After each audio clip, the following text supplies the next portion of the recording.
नरेंद्र मोदी की मन की बात।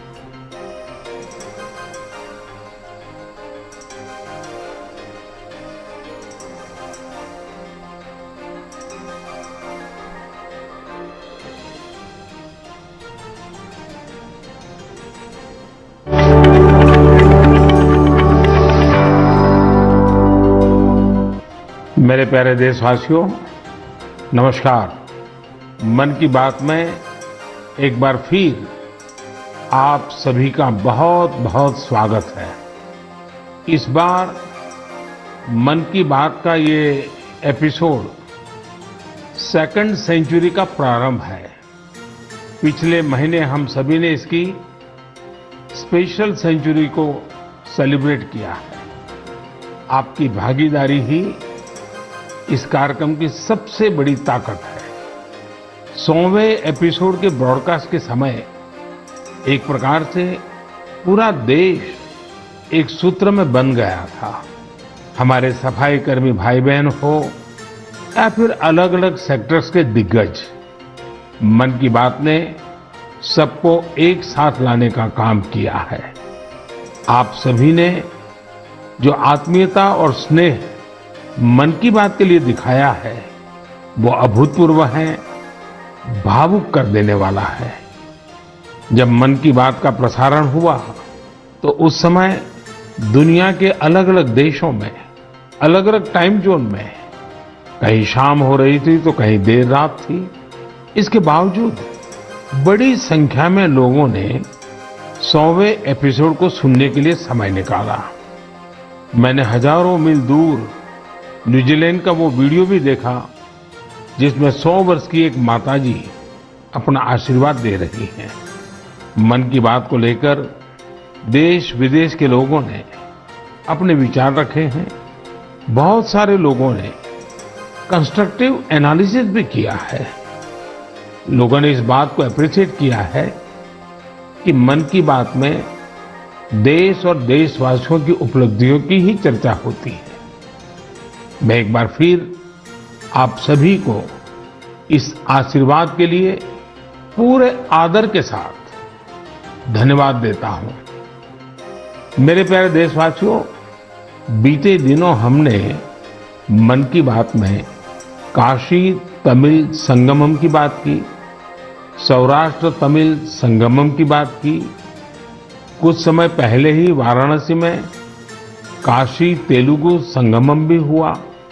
एक भारत श्रेष्ठ भारत की भावना को ताकत देने वाला ऐसे ही एक और अनूठा प्रयास देश में हुआ है। ये प्रयास है युवा संगम का। मैंने सोचा इस बारे में विस्तार से क्यों ना उन्हीं लोगों से पूछा जाए जो इस अनूठे प्रयास का हिस्सा रहे हैं। इसलिए अभी मेरे साथ फोन पर 2 युवा जुड़े हुए हैं। एक है अरुणाचल प्रदेश के ग्यामर न्योकुम जी और दूसरी बेटी है बिहार की बिटिया विशाखा सिंह जी। आइए पहले हम ग्यामर न्योकुम जी से बात करते हैं। ग्यामर जी नमस्ते। नमस्ते मोदी जी। अच्छा ग्यामर जी, जरा सबसे पहले तो मैं आपके विषय में जानना चाहता हूँ। मोदी जी, सबसे पहले तो मैं आपका और भारत सरकार का बहुत ही ज्यादा आभार व्यक्त करता हूँ कि आपने बहुत कीमती टाइम निकाल के मुझसे बात करने का मुझे मौका दिया। तो मैं national institute of technology Arunachal Pradesh में फर्स्ट ईयर में मैकेनिकल इंजीनियरिंग में पढ़ रहा हूँ। और परिवार में क्या करते हैं पिताजी वगैरह? जी, मेरे पिताजी छोटे मोटे बिजनेस और उसके बाद कुछ फार्मिंग ये सब करते हैं।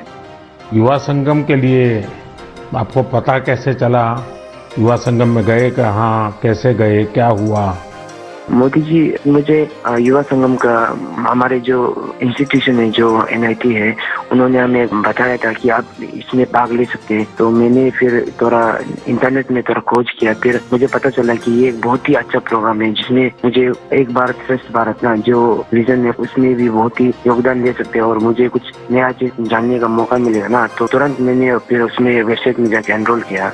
मेरा अनुभव बहुत ही मजेदार रहा, बहुत ही अच्छा था।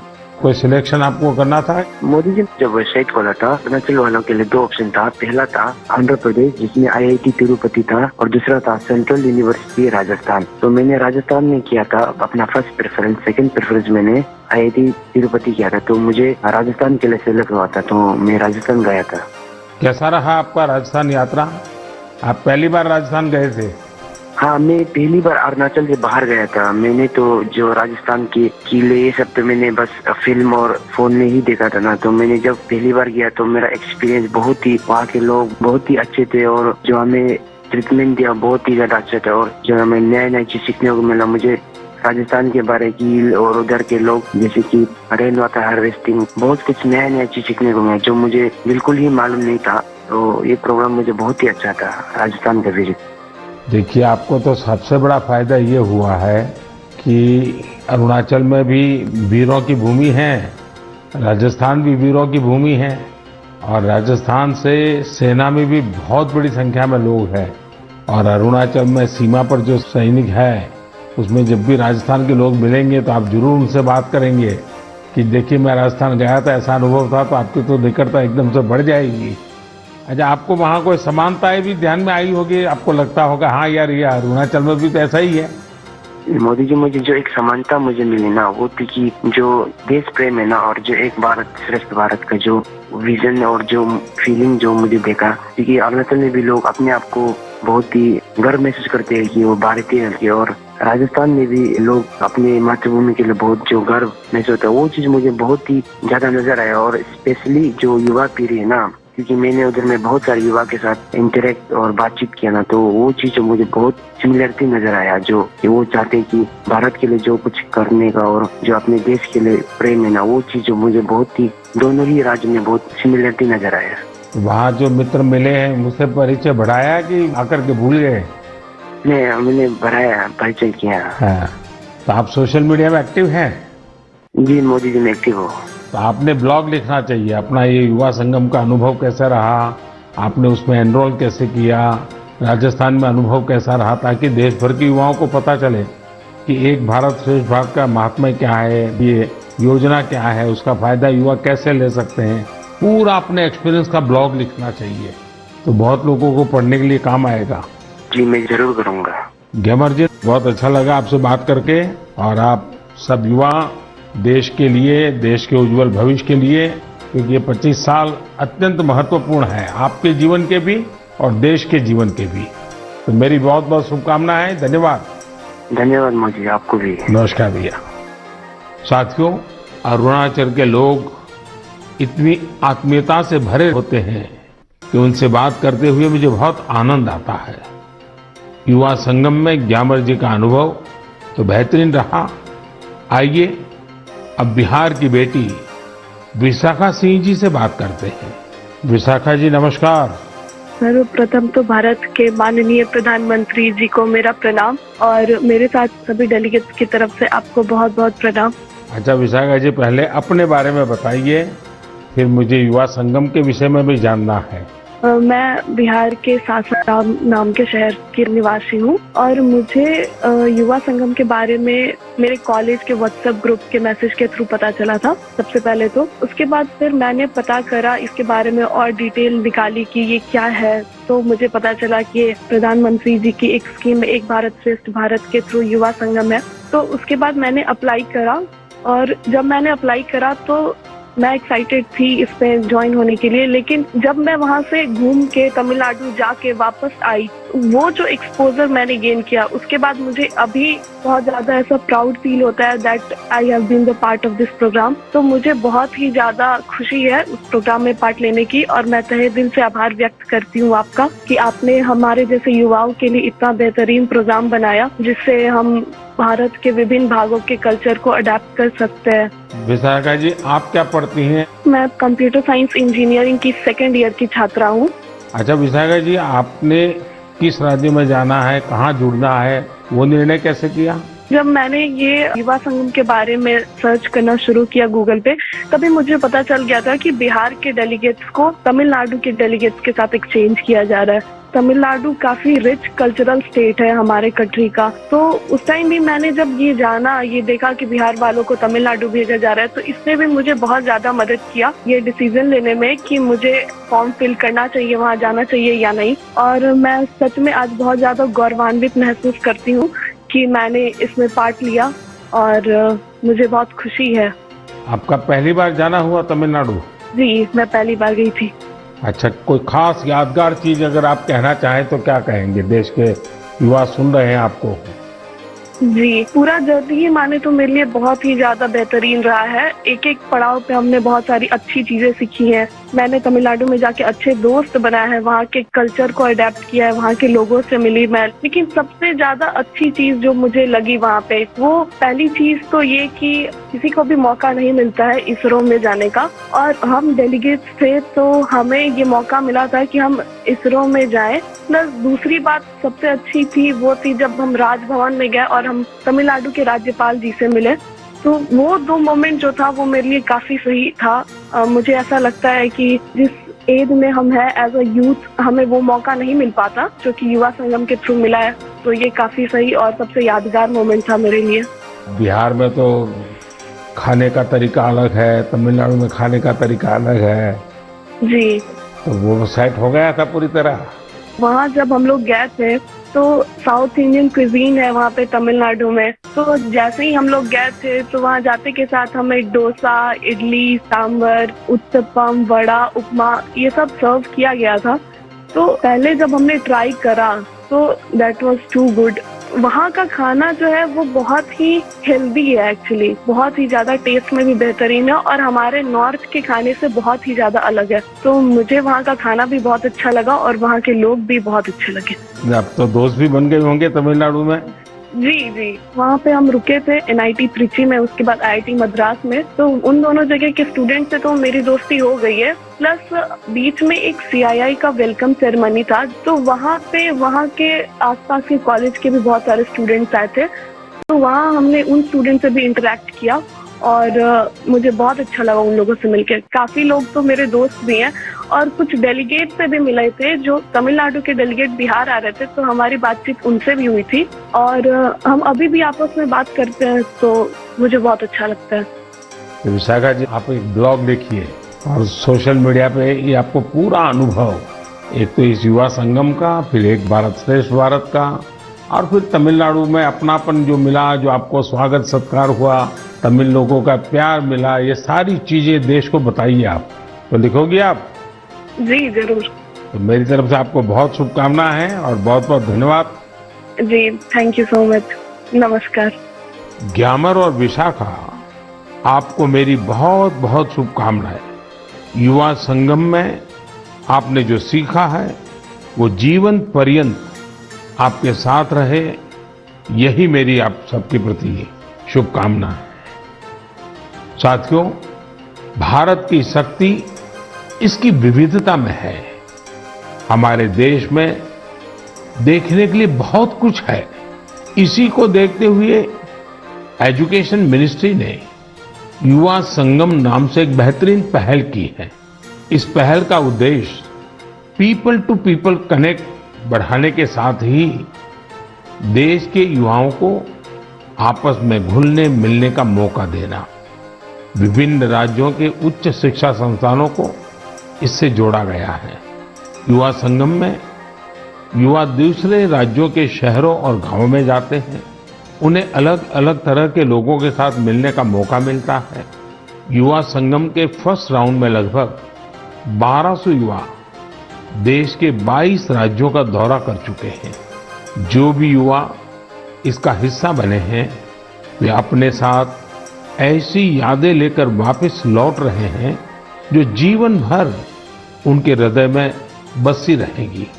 हमने देखा है कि कई बड़ी कंपनियों के CEO, बिजनेस लीडर्स, उन्होंने बैग पैकर्स की तरह भारत में समय गुजारा है।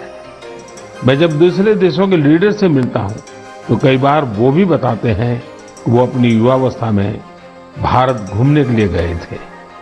हमारे भारत में इतना कुछ जानने और देखने के लिए है कि आपकी उत्सुकता हर बार बढ़ती ही जाएगी। मुझे उम्मीद है कि इन रोमांचक अनुभवों को जानकर आप भी देश के अलग अलग हिस्सों की यात्रा के लिए जरूर प्रेरित होंगे। मेरे प्यारे देशवासियों, कुछ दिनों पहले ही मैं जापान में हिरोशिमा में था। वहां मुझे हिरोशिमा पीस मेमोरियल म्यूजियम में जाने का अवसर मिला। यह एक भावुक कर देने वाला अनुभव था। जब हम इतिहास की यादों को संजोकर रखते हैं तो वो आने वाली पीढ़ियों की बहुत मदद करता है। कई बार म्यूजियम में हमें नए सबक मिलते हैं तो कई बार हमें बहुत कुछ सीखने को मिलता है। कुछ दिन पहले ही भारत में इंटरनेशनल म्यूजियम एक्सपो का भी आयोजन किया था। इसमें दुनिया के 1200 से अधिक म्यूजियम की विशेषताओं को दर्शाया गया। हमारे यहाँ भारत में अलग अलग प्रकार के ऐसे कई म्यूजियम्स हैं जो हमारे अतीत से जुड़े अनेक पहलुओं को प्रदर्शित करते हैं। जैसे गुरुग्राम में एक अनोखा संग्रहालय है म्यूजियो कैमेरा। इसमें 1860 के बाद के 8000 से ज्यादा कैमरों का कलेक्शन मौजूद है। तमिलनाडु के म्यूजियम ऑफ पॉसिबिलिटीज को हमारे दिव्यांगजनों को ध्यान में रखकर डिजाइन किया गया है। मुंबई का छत्रपति शिवाजी महाराज वास्तु संग्रहालय एक ऐसा म्यूजियम है जिसमें 70,000 से भी अधिक चीजें संरक्षित की गई हैं। साल 2010 में स्थापित इंडियन मेमोरी प्रोजेक्ट एक तरह का ऑनलाइन म्यूजियम है। ये जो दुनिया भर से भेजी गई तस्वीरों और कहानियों के माध्यम से भारत के गौरवशाली इतिहास की कड़ियों को जोड़ने में जुटा है। विभाजन की विभीषिका से जुड़ी स्मृतियों को भी सामने लाने का प्रयास किया गया है। बीते वर्षों में भी हमने भारत में नए नए तरह के म्यूजियम और मेमोरियल बनते देखे हैं। स्वाधीनता संग्राम में आदिवासी भाई बहनों के योगदान को समर्पित 10 नए म्यूजियम बनाए जा रहे हैं। कोलकाता के विक्टोरिया मेमोरियल में विप्लवी भारत गैलरी हो या फिर जलियांवाला बाग मेमोरियल का पुनरुद्धार, देश के सभी पूर्व प्रधानमंत्रियों को समर्पित पीएम म्यूजियम भी आज दिल्ली की शोभा बढ़ा रहा है। दिल्ली में ही नेशनल वॉर मेमोरियल और पुलिस मेमोरियल में हर रोज अनेकों लोग शहीदों को नमन करने आते हैं। ऐतिहासिक दांडी यात्रा को समर्पित दांडी मेमोरियल हो या फिर स्टैच्यू ऑफ यूनिटी म्यूजियम, खैर मुझे यहीं रुक जाना पड़ेगा क्योंकि देश भर में म्यूजियम्स की लिस्ट काफी लंबी है और पहली बार देश में सभी म्यूजियम्स के बारे में जरूरी जानकारियों को कंपाइल भी किया गया है। म्यूजियम किस थीम पर आधारित है, वहाँ किस तरह की वस्तुएं रखी हैं, वहाँ की कॉन्टैक्ट डिटेल्स क्या है, ये सब कुछ एक ऑनलाइन डायरेक्टरी में समाहित है। मेरा आपसे आग्रह है कि आपको जब भी मौका मिले अपने देश के इन म्यूजियम्स को देखने जरूर जाएं। आप वहाँ की आकर्षक तस्वीरों को #म्यूजियम मेमोरीज पर शेयर करना भी ना भूलें। इससे अपनी वैभवशाली संस्कृति के साथ हम भारतीयों का जुड़ाव और मजबूत होगा। मेरे प्यारे देशवासियों, हम सब ने एक कहावत कई बार सुनी होगी, बार बार सुनी होगी, बिन पानी सब सून, बिना पानी जीवन पर संकट तो रहता ही है, व्यक्ति और देश का विकास भी ठप पड़ जाता है। भविष्य की इसी चुनौती को देखते हुए आज देश के हर जिले में 75 अमृत सरोवरों का निर्माण किया जा रहा है। हमारे अमृत सरोवर इसलिए विशेष हैं क्योंकि ये आजादी के अमृत काल में बन रहे हैं और इसमें लोगों का अमृत प्रयास लगा है। आपको जानकर अच्छा लगेगा कि अब तक 50,000 से ज्यादा अमृत सरोवरों का निर्माण भी हो चुका है। ये जल संरक्षण की दिशा में बहुत बड़ा कदम है। साथियों, हम हर गर्मी में इसी तरह पानी से जुड़ी चुनौतियों के बारे में बात करते रहते हैं। इस बार भी हम इस विषय को लेंगे, लेकिन इस बार चर्चा करेंगे जल संरक्षण से जुड़े स्टार्टअप्स की। एक स्टार्टअप है फ्लॉक्स जेन।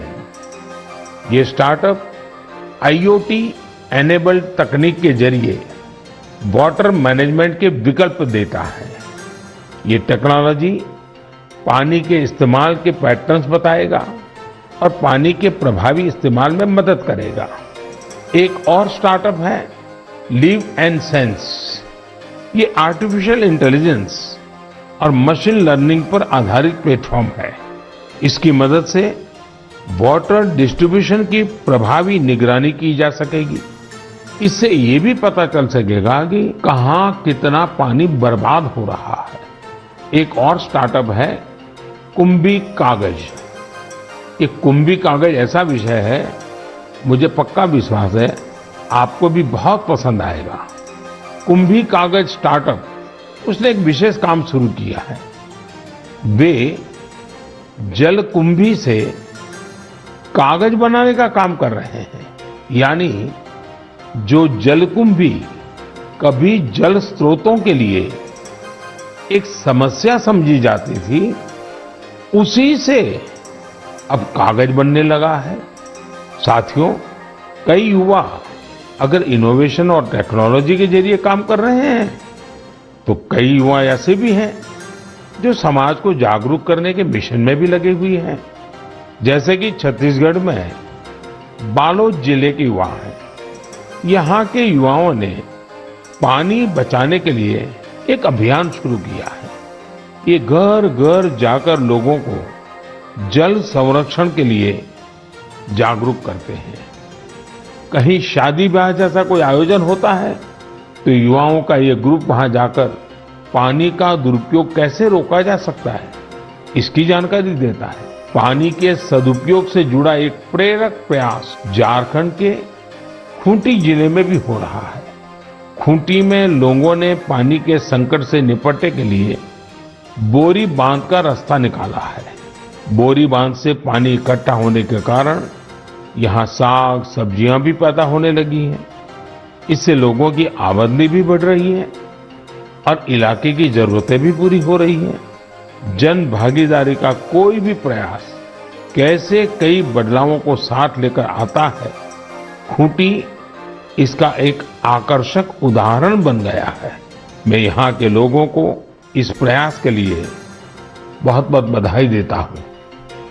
मेरे प्यारे देशवासियों, 1965 के युद्ध के समय हमारे पूर्व प्रधानमंत्री लाल बहादुर शास्त्री जी ने जय जवान जय किसान का नारा दिया था।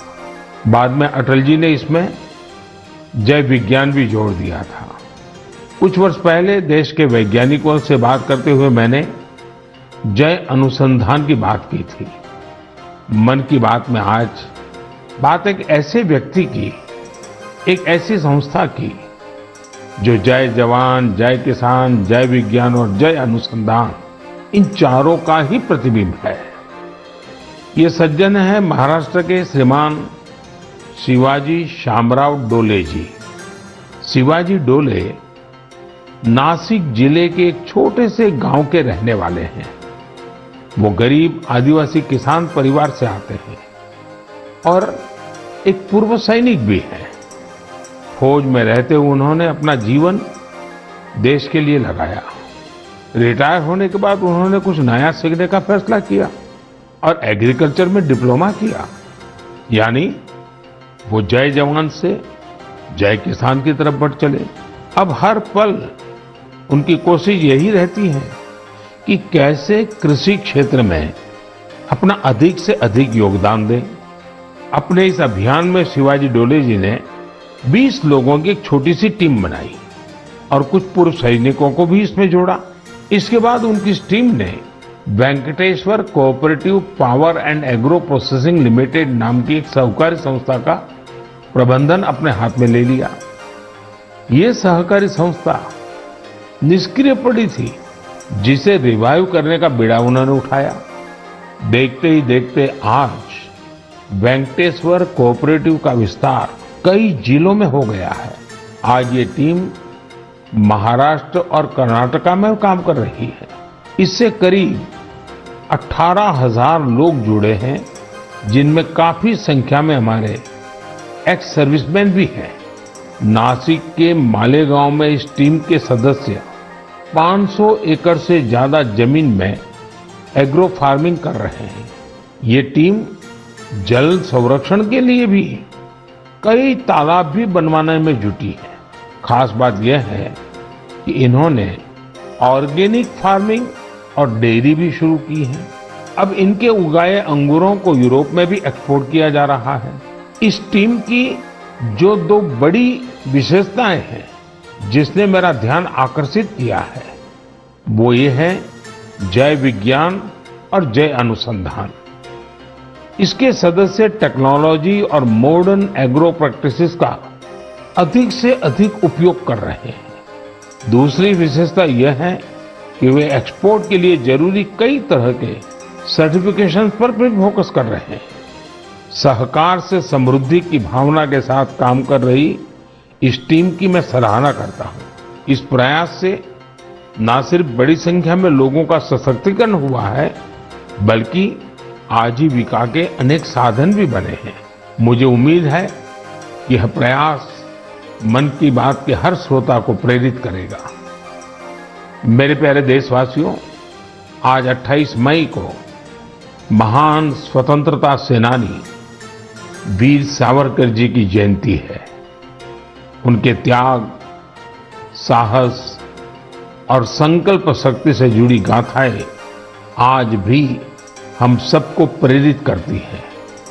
मैं वो दिन भूल नहीं सकता जब मैं अंडमान में उस कोठरी में गया था जहां वीर सावरकर ने काला पानी की सजा काटी थी।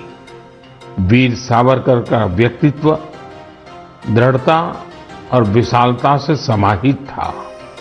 उनके निर्भीक और स्वाभिमानी स्वभाव को गुलामी की मानसिकता बिल्कुल भी रास नहीं आती थी।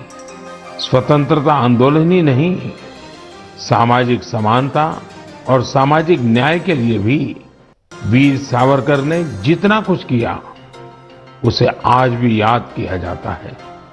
साथियों, कुछ दिन बाद 4 जून को संत कबीरदास जी की भी जयंती है। कबीरदास जी ने जो मार्ग हमें दिखाया है, वो आज भी उतना ही प्रासंगिक है। कबीरदास जी कहते थे, कबीरा कुआं एक है, पानी भरे अनेक, बर्तन में ही भेद हैं, पानी सब में एक। यानी कुएं पर भले भिन्न भिन्न तरह के लोग पानी भरने आए, लेकिन कुआं किसी में भेद नहीं करता। पानी तो सभी बर्तनों में एक ही होता है। संत कबीर ने समाज को बांटने वाली हर कुप्रथा का विरोध किया, समाज को जागरूक करने का प्रयास किया। आज जब देश विकसित होने के संकल्प के साथ आगे बढ़ रहा है, तो हमें संत कबीर से प्रेरणा लेते हुए समाज को सशक्त करने के अपने प्रयास और बढ़ाने चाहिए। मेरे प्यारे देशवासियों, अब मैं आपसे देश की एक ऐसी महान हस्ती के बारे में चर्चा करने जा रहा हूं, जिन्होंने राजनीति और फिल्म जगत में अपनी अद्भुत प्रतिभा के बल पर अमिट छाप छोड़ी। इस महान हस्ती का नाम है एनटी रामाराव, जिन्हें हम सभी एनटीआर के नाम से भी जानते हैं। आज एनटीआर की 100वीं जयंती है।